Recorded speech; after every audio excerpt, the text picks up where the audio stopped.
തിരുവനന്തപുരം നഗരസഭ ഒരു അഭിമാന നേട്ടത്തിലാണ്. ആ നേട്ടമാണ് ഞാൻ ഈ നിൽക്കുന്ന സ്ഥലം.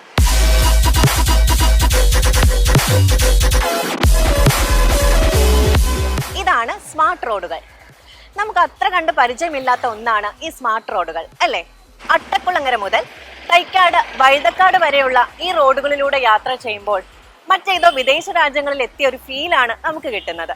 ഈ റോഡുകളൊക്കെയും തിരുവനന്തപുരം നഗരസഭയുടെ സ്മാർട്ട് സിറ്റി പദ്ധതിയിൽ ഉൾപ്പെടുത്തി 200 കോടി രൂപ ചെലവഴിച്ചാണ് നിർമ്മിച്ചിരിക്കുന്നത്.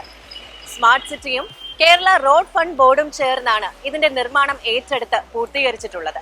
1500 കോടി രൂപയുടെ വികസന പ്രവർത്തനങ്ങളാണ് തിരുവനന്തപുരം നഗരസഭ സ്മാർട്ട് സിറ്റി പദ്ധതിയിലൂടെ ഇതുവരെ ഈ നഗരത്തിൽ നടപ്പിലാക്കിയിട്ടുള്ളത്.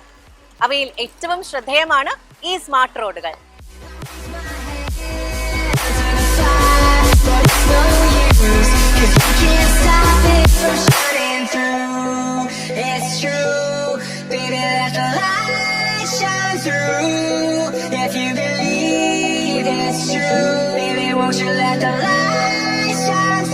കാഴ്ച പരിമിതർക്കായി ടാക്ടൈൽ പാകിയ പാതകളാണ് നിർമ്മിച്ചിരിക്കുന്നത്.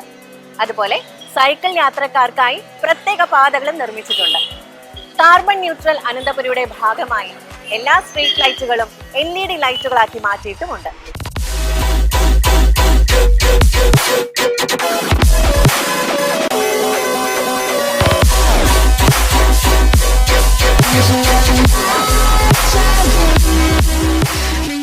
വൈദ്യുതി ലൈനുകൾ, നെറ്റ്വർക്ക് ലൈനുകൾ തുടങ്ങിയ എല്ലാ കേബിളുകളും ഭൂമിക്ക് അടിയിലേക്ക് മാറ്റിയിരിക്കുകയാണ്. അതുപോലെ വാട്ടർ, പൈപ്പ്, ഡ്രെയിനേജ് ലൈനുകളൊക്കെയും പ്രത്യേക ഡക്ട് സംവിധാനം വഴിയാണ് കടന്നു പോകുന്നത്.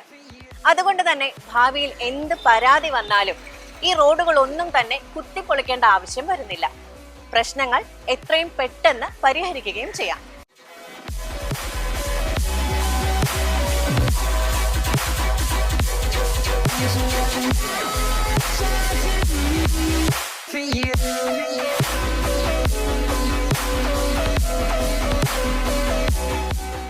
ഈ സ്മാർട്ട് റോഡുകൾ കൂടാതെ നഗരസഭ റോഡുകളും KRFB റോഡുകളും BC നിലവാരത്തിലേക്ക് ഉയർത്തിയിട്ടുമുണ്ട്.